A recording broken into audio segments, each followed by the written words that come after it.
Hello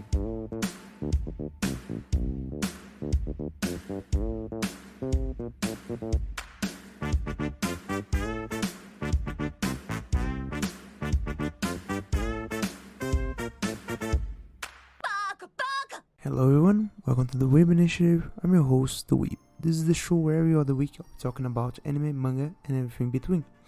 This week I'll be talking about and making the introduction of the Isekai genre.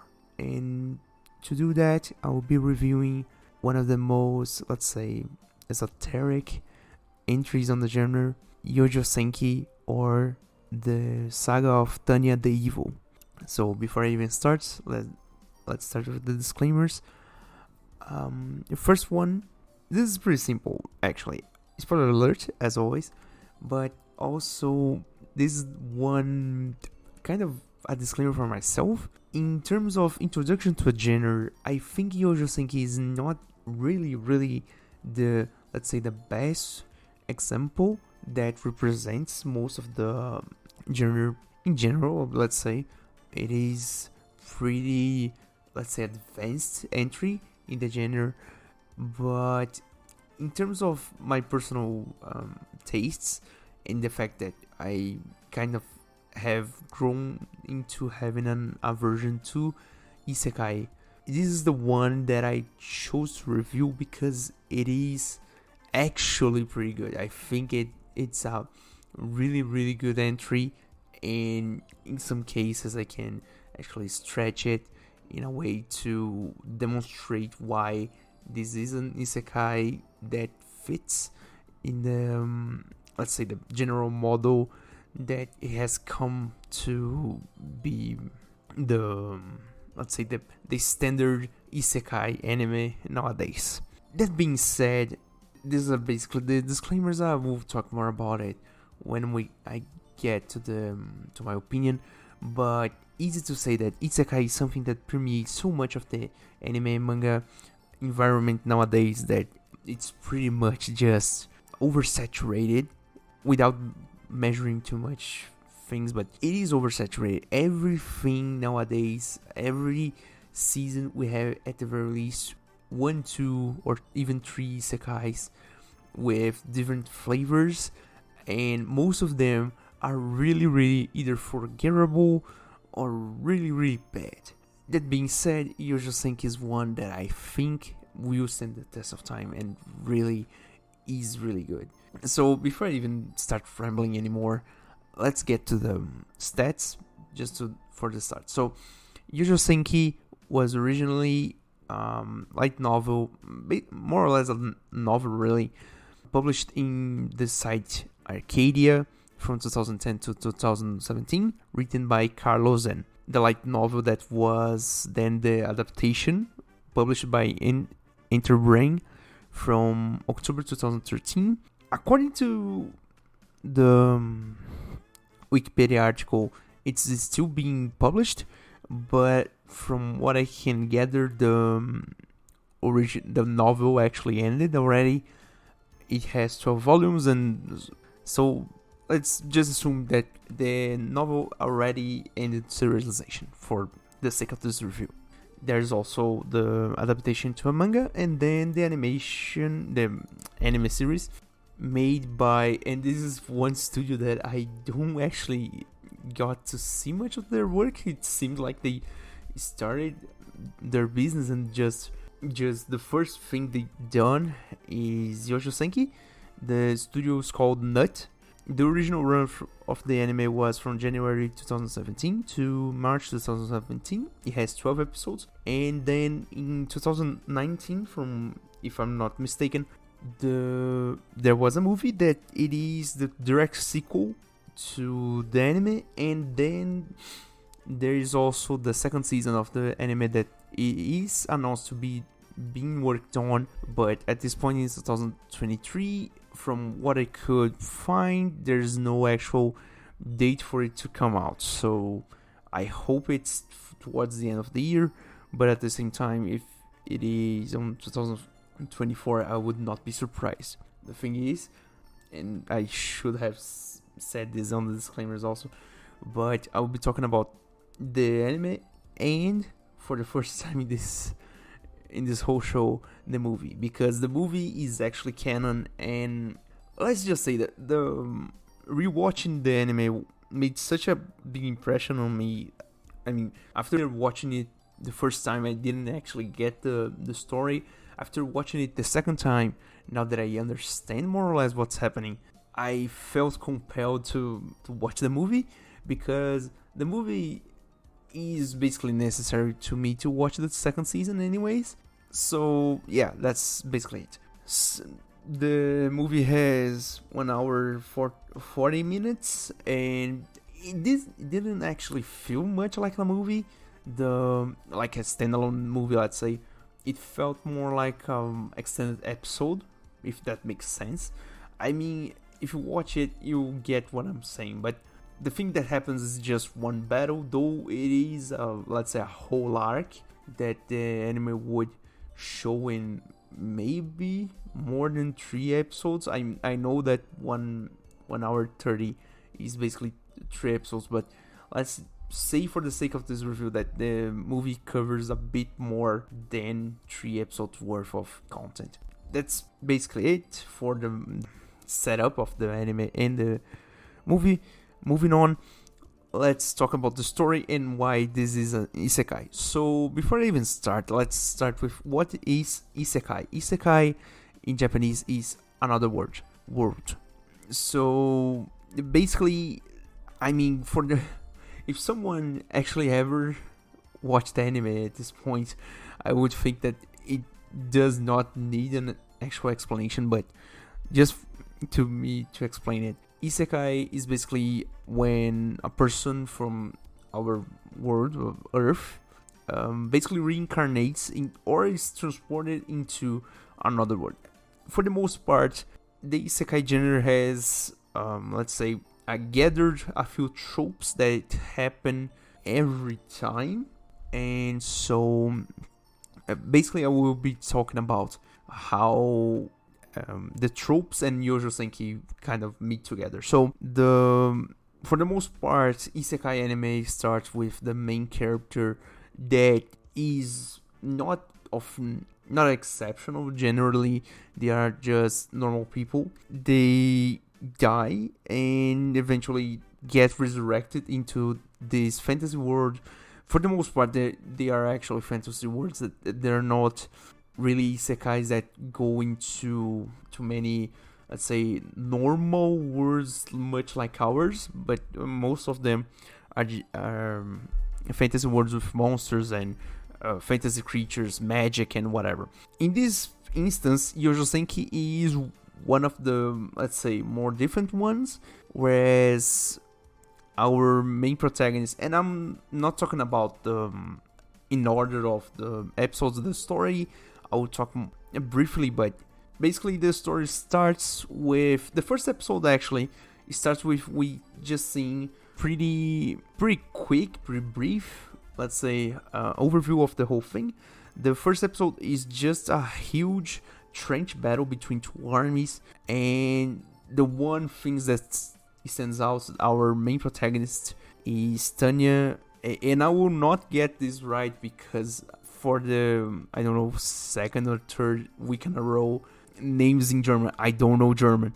Tanya de Gure Schaffi. Oh my god, I just butchered that. Anyways, she's our protagonist, and for what's worth, right, she's a kid in the middle of a huge war, and from what we can see, she's a child soldier employed by the army, apparently legally, and she's the major.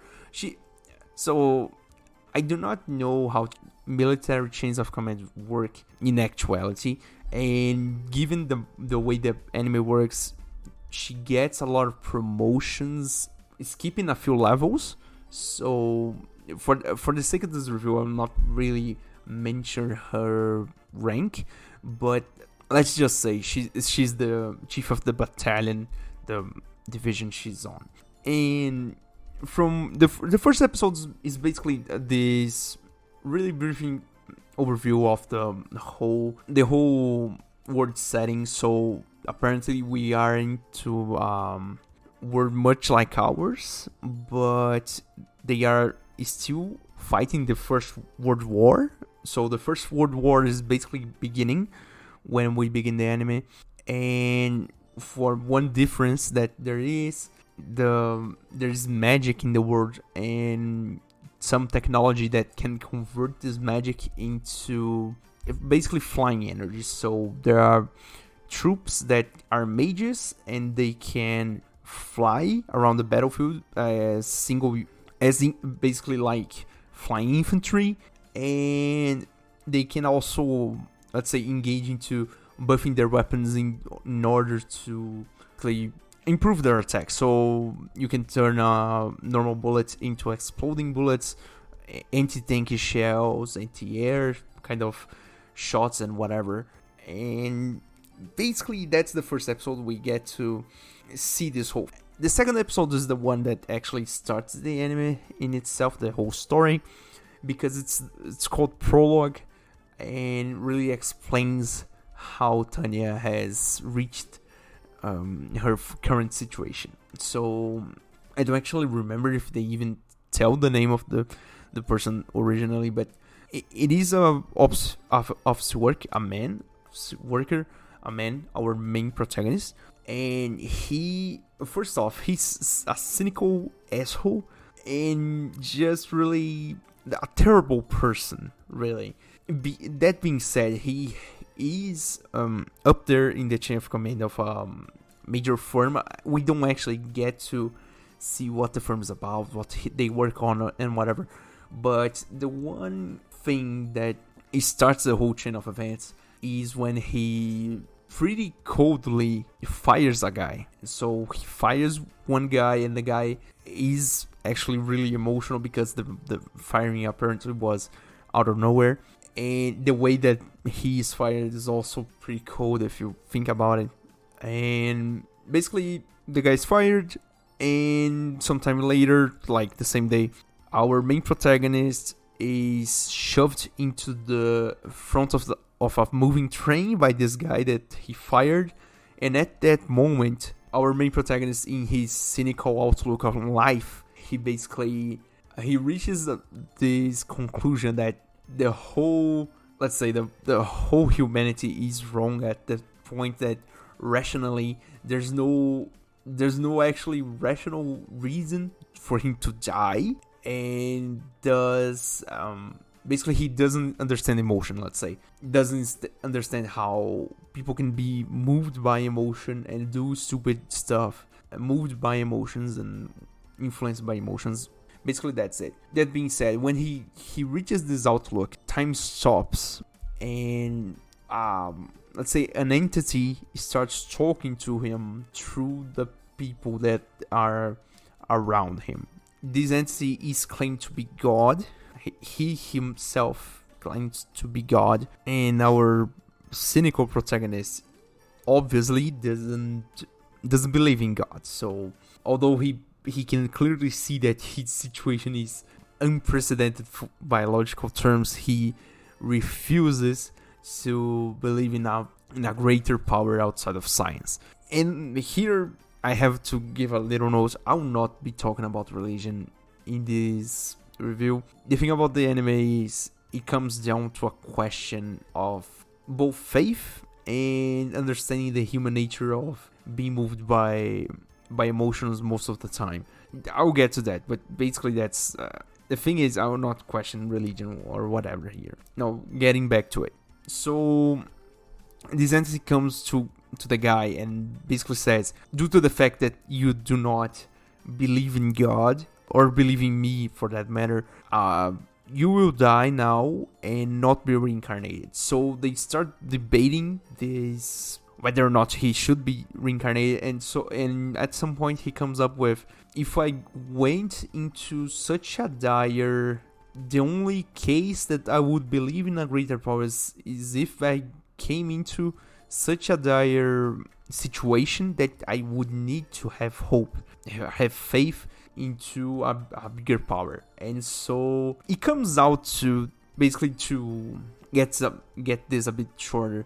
Basically, God, or in this case, what the protagonists call Being X or Sanzai X, does is that he basically kills the guy, but he is reincarnated into this world that is beginning the war, and basically as a bet that if you can't die of natural causes or begin to have faith, you will not be reincarnated. So this basically becomes a competition of whether the protagonist can survive in this dire world that he's shown in, dying of natural causes, basically not being killed, or creating faith, which is, let's say, the lost state at this point, or they will lose the right to be reincarnated as another person. That being said, this is the first thing that the Isekai genre shows up. The protagonist dies in our normal world and is reincarnated in another world with magic, let's say. All things considered, it has magic, although it's a pretty normal world with no monsters, no fantasy creatures, and no fantasy, tropes, no sword fighting or whatever. And the one thing that happens in all this, I think most of, some have the let's say amnesia as a point of plot point, but in most of them, the one that is reincarnated in the other world, they have the memories from the previous one. So, for instance, in Youjo Senki, our protagonist is reborn as Tanya, and for the sake of the review, I will be calling her that, because the sex change doesn't actually matter, because the question about the character is that whether you see him as a man inside the body of a girl or whatever, the outlook in life and their attitudes towards stuff is what matters, because it is really unique, let's say. But back to what I was saying. At this point, Tanya is reborn like as a child, as a baby and whatever, but she already has the notions of the previous life. So basically, she's a baby, but she has the mind of an adult. We just see a quick montage of how she was abandoned by her mother. We don't actually see her mother, but she's abandoned at an orphanage.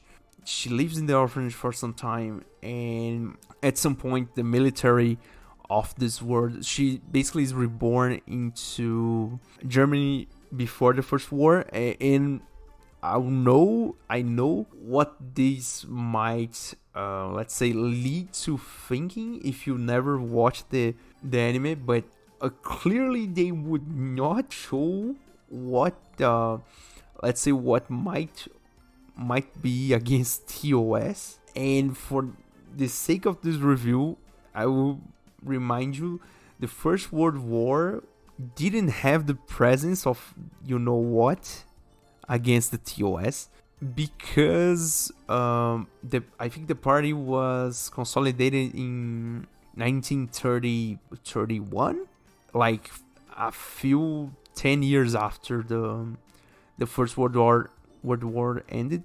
Anyways, the thing is, the calendar in this new world is not comparable to the calendar in our First World War.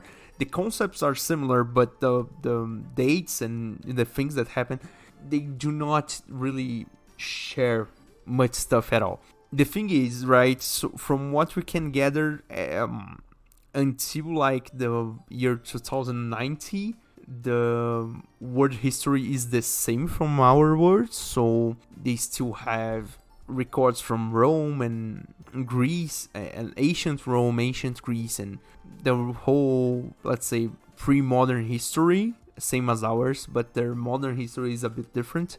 That being said, she is born into pre-First World War Germany, and from a very early age, she demonstrates aptitude in magic, and so she sees the opportunity to, if I get a military career, I might find an easy life. And so she enlists herself as a 9-year-old, and showing aptitude and a whole lot of stuff, she begins to climb a whole lot of ranks really fast. But her methods, as in the other life, she is extremely rational, extremely cold, calculus, selfish also, and really self-centered.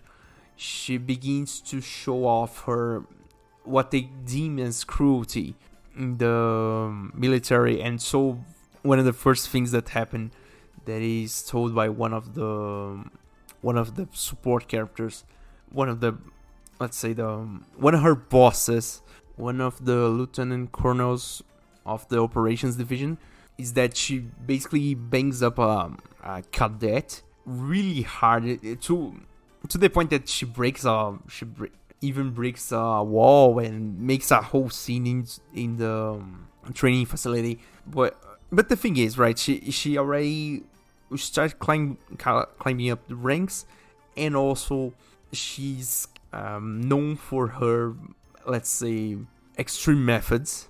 And this is a recurring thing that we see forward in the anime, that her methods are really, really nuts and inhumane and whatever.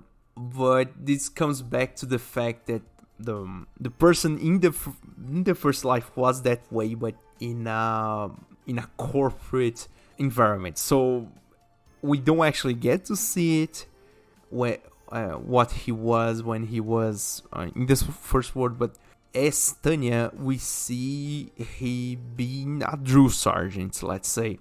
And from this point on, from the second episode on, we get to see her story as it goes. So when she goes to, let's say, when she reaches the point where she's the second lieutenant, she's in the middle of the, let's say, the final training course of her cadet life. She is doing some drills, and at some point there is this emergency that appears, a sudden invasion of one of the various other nations that she ends up fighting appears in the territory, and so she has to fight it. But they are basically anti-mage ops, so basically the ones that are designated to hunt what she is. Basically, she's a mage at this point, so she's let's say, flying infantry. And this is a thing that I have to give props to the studio, although the animation is not really, really good when you think about it. The animation of the fights is actually pretty well done, because most of the fights that we get to see are mage on mage fights. So there are these people on, let's say, one-person suits, right? So basically flying suits, and flying around with bolt-action rifles, shooting at each other, and they are pretty good fights. And at this first junction in the second episode, we get to see her first encounter with anti-mage ops, which are mages that basically are mage hunters, and she fights them off and really gets banged up. She even explodes the equipment she has on her. She ends up surviving because the thing is, right, she has a plan that if I look like I fight it a lot and bang myself up in a way to not die, if I survive, they will most likely put me into the rear echelon of the army. Let's say, away from the front lines, because the front lines are where the real fighting is. She doesn't want that because she has a competition to basically with God, and she tries to do that, but she ends up getting a medal and being designated into one of the worst theaters that the country is currently in. That is the West theater. And so she is promoted into second lieutenant at this point. She gets a Medal of Honor of Silver Wings, I think, because she flown a lot and fight a lot of enemies that basically decimated a whole company while being alone, which is huge. And at this point, we begin to see her series of fights. So she goes to this theater. We get to see the first, let's say, the first companion that she gets. And this is a thing, right? This is more of a Cyrillic surname, but whatever, I guess. Victoria Ivanova Visha Serebriakov. I don't know why this is Cyrillic, and there is let's say, a gap in national names, because Tanya's surname is clearly German. Let's say Victoria's name is clearly Cyrillic, something like Russian or Poland and whatever, which is for the sake of this review really strange, because she's the only one in the what will become Tanya's unit with a surname outside of Germany. But anyways, that's just a detail I wanted to talk about. This is the first companion that Tanya gets, actually, and she's a normal girl, actually, a really hard-working one at that. We later get to see that she becomes like basically the right arm of Tanya in helping her with administrative things and whatever. And both of them fight in this theater and more or less survive until a point that I think one of the captains in the front lines basically recommend them both to the officer academy. So basically Tanya gets 6 months off to actually go to college, to military college, and live a happy life for 6 months. We get to see that she starts networking with a lot of people, and not only that, but she actually gets the attention of people really high up in the strategic HQ, so generals at this point. So she begins really treading water with people way up her rank, and from this point on, the story basically really starts. From this point on, Tanya basically completes the 6 months course into the officer academy. She becomes major in the army and is basically, let's say, gifted her own unit. One of the major points is that one of the generals from the strategic HQ calls her up to basically to talk to her as someone who survived the Rhine front, one of the front she was on, and as one of the receivers of the Silver Wings medal that she earned when she took out the unit that attacked when she basically exited the training course.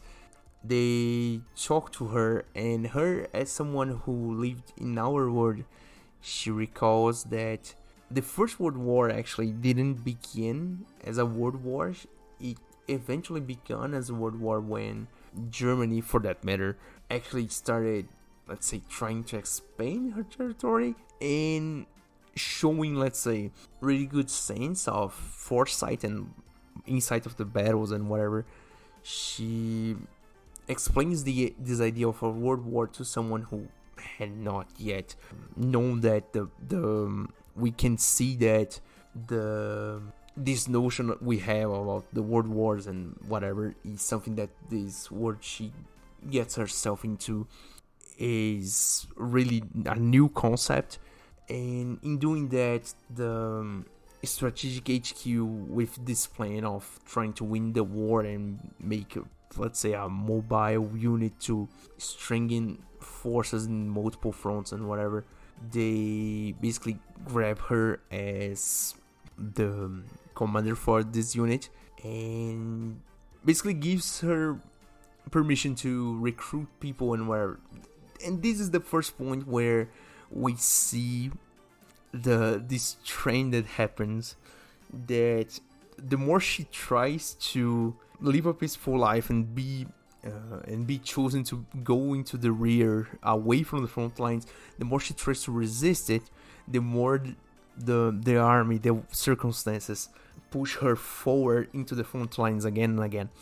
So when she gets like 2 months to find 48 people, she tries the most of it to delay it, to try to buy time and live a peaceful life. And every step of the way that she tries to resist being put into the front lines, they put her in the front lines again and again.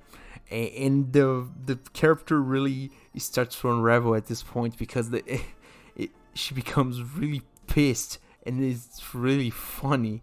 Because this is the inside joke that we have with the main character, right? This notion that she doesn't want responsibility, she doesn't want to fight, she just wants to live her life and win the bet the easiest way possible. But again and again, life tries to mess up with her. Later on, we get to see that the being X, Sansai X, it starts to actually interfere with it. But let's just get to the thing. So a bit before she gets into getting her own unit, they give her the post of helping with development of new technologies. Let's say the development of new technologies for this thing is not precisely that, but for the sake of this explanation, whatever. And so we get to meet this one of the main doctors, one of the main inventors for the military at this point, and he's a real strange one. It's pretty funny the way she interacts with him, and this is the first instance that we see the interference of the Being X with Tanya's life, because at this point we get to see the second thing that Isekai anime have for the main characters, is that always when not really always, but most of the time, when the main character is reincarnated into the second world, they force. Sometimes there's no apparent reason, sometimes there is. They gain a power outside of the normal in the world, so they basically gain hacks from the whatever entity that brought them into the new world. And for Youjo Senki, it is a blessing, but it's also a curse, because again, the protagonist does not believe in God, but in one of the tests of new flying equipment, Tanya basically nearly dies because the thing is exploding and whatever.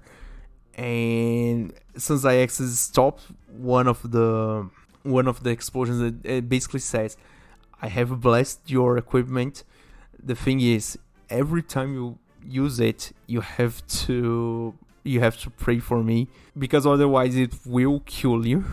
And every time you use magic while you're using this, you also have to pray." That's basically it. So every time she wants to use her powers to buff her weapons in battle and fly, she has to pray, which puts her in this difficult position where she does not believe in faith and whatever, but the prayer itself already carries faith in the fact that God has power. And with that, she becomes basically more of an ace than she already was, because the equipment is revolutionary and actually surpasses the standard issue equipment they have. But at the same time, she has this personal conflict whenever she has to fight, that she has to pray for this entity that she does not believe in. And from this point on, basically, she gets her own unit. We get to actually meet the unit.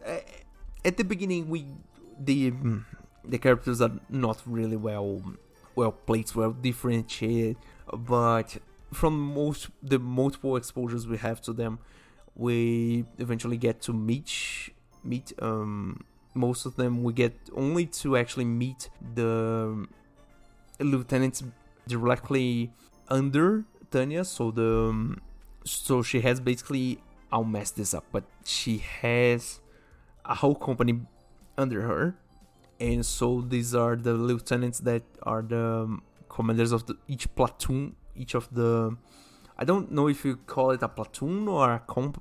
I think she has a division, and then they are divided in companies. I don't actually know, sorry. But the thing is, we get to just meet the ones directly under her. There are, I think, 5 or 6 people. We get to see that Victoria comes back as one of them. And then there's Faiz, there's Grunts, there's a whole lot of people. And we see the multiple battles they get themselves in. So, for instance, the first battle we see them enter is one against an army that is really not well prepared for the First World War, and we clearly see this disparity, because it's something that is reported if you go research a bit of the First World War, is that some countries didn't have this notion, not only of the importance of air superiority, and a whole lot of them didn't have, let's say, basically encryption in their messages. They didn't have the notion of different radio channels and whatever. And this is well portrayed in this first battle, where they fight the Dukedom of Dacia, I think the name is. Basically, I think it's the equivalent of Austria, whereas Tanya even jokes about it, that it is this live practice, target practice, because the guys don't have actually anti-air guns. They don't actually encrypt their messages, and so basically it's really just a walk in the park for them. And they basically just dominate it so much that they go into the capital, destroy their small arms factories, and just go back home like scot-free. At this point, this is the first battle, obviously, but eventually we get to see them fight what would be France, which is towards the later part of the season, towards actually already from, let's say, the middle to the end, because the last arc, more or less, is when they actually break the Eastern Front with a whole lot of technology and whatever. But at this point, I'm just glossing over the details, because there are no actual happenings until the very end of the season. But basically, what happens is that there's this introduction of this one major. I think it's a major. I think Anso Sus, I think is the name. The guy basically, he has let's say a bit of a backstory. He has to send his daughter and his wife to, let's say, America, because at this point his country is being invaded by Tanya's country, and basically he wants to protect his family. Fair, let's say. And at this point, before departing, his daughter gives him this submachine gun. I think it's a Beretta M38, if I'm not mistaken. The thing is, the small arms in this, I cannot check for ordnance or vehicles, but the small arms are, I think, period appropriate. At this point in the film, Tanya gets a Mauser.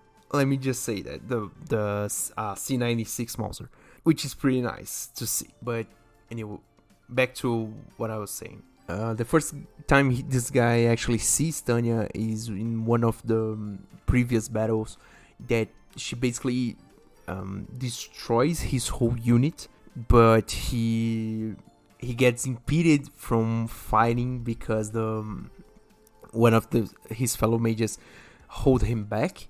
And after sending his daughter away, he is drafted again to fight in to protect one of the posts inside the country. And this is when Tanya also attacks the same base that he's stationed in, and basically wipes out the base. And so this guy is at this and he survives the attack, but he's really down in the dumps at this point because his country is in shambles. His family, at the very least, is in a more secure place at this point. But even then, he goes into the Joker arc at this point, and at the end of the season, there is this whole fight, him against Tanya, where he uses a trench gun, which for some reason it is banned also in this world, but I think that the timeline doesn't cross. But anyways, it's another world, whatever. The thing is, the guy Joker enters the Joker arc, really just wants her dead, but she bests him in combat, and this is when in the middle of the fight, this is when we find out that actually, by the influence of Sansai X, not only Tanya has this superpower of praying and getting a buff over the normal things she can do, but also other people can pray to God to get more power. And so this guy really just start zooming around the battlefield really faster than anyone else. His shot is more powerful, and this whole thing, it ends up with Tanya defeating him. But in this, let's say, after he's dead, and this is something that happens more than once in the season, Sansai X basically enters the body and uses self-destruct sequence in the equipment just to mess up with Tanya at this point. It is not something really lethal because she can defend against it, but even then. And basically the end of the season, the season ends with them surviving the attack, basically winning the Eastern Front. But there is this, let's say, this rogue part of the army that reallocates into the southern continent, that basically is the equivalent to Africa, and installing a rogue state just to fight the country Tanya fights for. And this is basically the plot of the movie. I would just say that at this point the plot of the movie is basically that. And we also get to see the insert that the daughter from the guy, the Anso Su's, Mari Su at this point, the daughter, she enlists herself as a volunteer for the equivalent for the American Army. She ends up entering international volunteer force, but we just get to see her in the movie. And from her first appearance, as she's enlisting herself in the army at the end of the season, we get to see that she also has the pray for God to get more power hacks.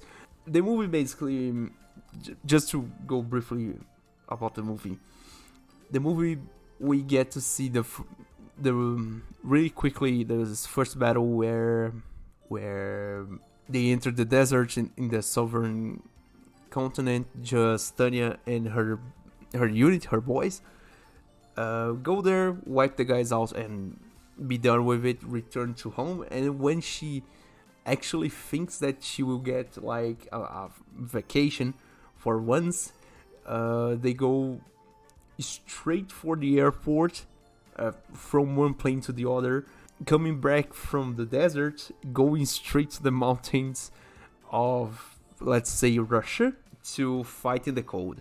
Just to be quick, right? So they go to Russia to basically intercept and destroy a possible weapon that they will be using against the front line in the Western Front at this point. And they find a rail, I don't know how you call it, a railway artillery cannon, a Gustav basically, and they destroy it. And also they take the time off to go to the capital and humiliate the enemy, destroying every one of the political icons, because in this world Russia is communist at this point, so that basically it's not really Russia, it's the Soviet Union.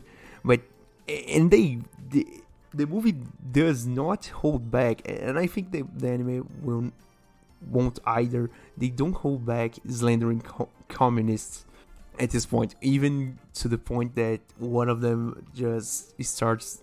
Basically, the guy gives a report, and the guys in the board don't like it, and he's basically taken out of the room to the gulag. And we find out also that Russia, for whatever reason, they don't actually have mages in the army for one reason or another. They don't actually get to explain it, but basically they don't have mages for a political reason. And for some odd reason, the volunteer international army that Marisu, the Dora from the Anzusu that Tanya kills in the first season, she is deployed to Russia at this point, and they end up fighting, and is the main fight of the movie. Mari really shows off a really strong magical response. Her powers are really nuts, and this is amplified actually, because at the end of the first season, Tanya takes the submachine gun that Mari gifted her father as a souvenir and uses it for the rest of the anime. So, and this really just activates her hatred for her. And so they fight, but ends up that someone rescues Mari before Tanya can finish her off. And we get the prompt for the second season, when Tanya basically earns like 2 months off to do research into the actual resources of the army, and then she gets a new unit, a whole division, basically a whole side of the army for herself to invade other countries. And this is the prompt for the second season, and so I'm waiting for the second season right now. Now, talking about the Isekai genre, because this is the important part, right? So as I said at the beginning, the Isekai genre is something that at this point is so common. Oh my god. And actually, already talking about the review for the next episode. When you enter, for example, my anime list, they put Isekai and what I like to call video game fantasy in the same bucket as Isekai. Something like let's say Danmachi, Redo the Healer, and I don't actually know many other examples right now that have become well-known anime. But the thing is, right, so they are different. They're, to me, different genres inside the Isekai genre. So I will make this division. I would differentiate them both in the next week when I talk about Danmachi. Danmachi, not spoiling the next episode, but anyways, I'm already saying what anime I'll be talking about. Just to say, Isekai and video game fantasy are two different things, two different genres, and this is a hill I'll die on. The thing is, so talking about Isekai is this thing where, just to recapitulate, this is the thing where the guy basically dies, gets reincarnated for some reason in another world, gets some really out of this world hacks towards the second world. So generally they are spawned into fantasy worlds, worlds with magic and whatever, and they gain powers over the magical powers they generally have in this world they're spawned in. And for the most part, most of the time they have a different objective in doing so. Like, when they reincarnate, they don't actually gain an objective, but most of them want to go back to our world. Some of them want to, for the case of both, for example, Re:Zero and Mushoku Tensei, they want to leave the I think maybe Re:Zero is wrong, but anyways, they want to leave the best of the life they can live in this other world because they despise their first lives. For Tanya, in this case, is a really unique take on it because the objective is basically to die the way she wants to, let's say. And this is really different in a way because the conflict of the anime is not really Tanya against the world. It's Tanya against the world, but against an entity that has power over the world. So you can say that all the obstacles she has eventually come out to be Sansa X, Being X, but not always. Or I hope they don't actually reveal that one of the generals is secretly Being X inserted into it. I really hope they do not say that it does not come out like that. I didn't read the light novel or the manga, so I don't actually know, but here's hoping. And now to finish it off, just a few more explanations and things about the anime itself. So first off, although I've talked about how cynical and cruel the main character is, Tanya is, the first season sees at the end that Tanya actually learns that emotion actually moves people, and one of the twists at the end of the story is that she eventually she finds out by herself that the last country they invaded, the equivalent to France, they actually moved their army in order to continue fighting out of spite for her country, out of basically patriotism. And when she finds this out, she comes up with it, she goes against everyone else and says, we didn't win yet, when they actually thought they won the war. And she is basically shut down. Her idea of invading as a last-ditch effort to quell the remnants of the enemy army gets shut down. And then we see later in the episode that she was actually right, and now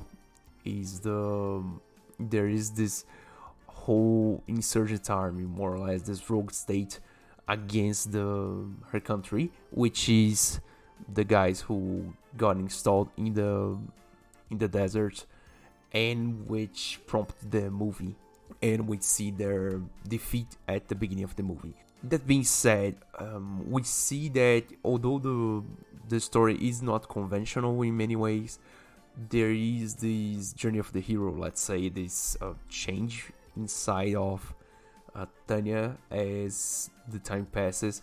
In the movie itself, we see that although she did not bring up emotions in between battles, inside of battles, she didn't actually have anything against her enemies. She eventually gets emotional against the Marisu, who is the daughter of Enzusu, which is the guy she killed in the end of the season.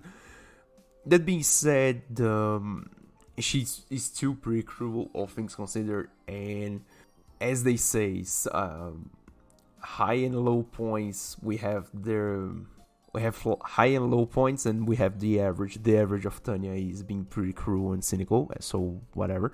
That being said, just one more thing I want to say: shout outs and kudos, whatever, to the music score in the anime. The opening made by Myth and Roy, which is Jingle Jungle. It's a really, really nice song. Really well done. I actually love Myth and Roy, but that's just me. So yeah, that's basically it. So if you like what I do, if you like the show, thank you for listening. If you like the the whole show, the whole podcast, please like, please follow, please subscribe, depending on the platform you're in. And I hope you stick around, and see you next time. Bye.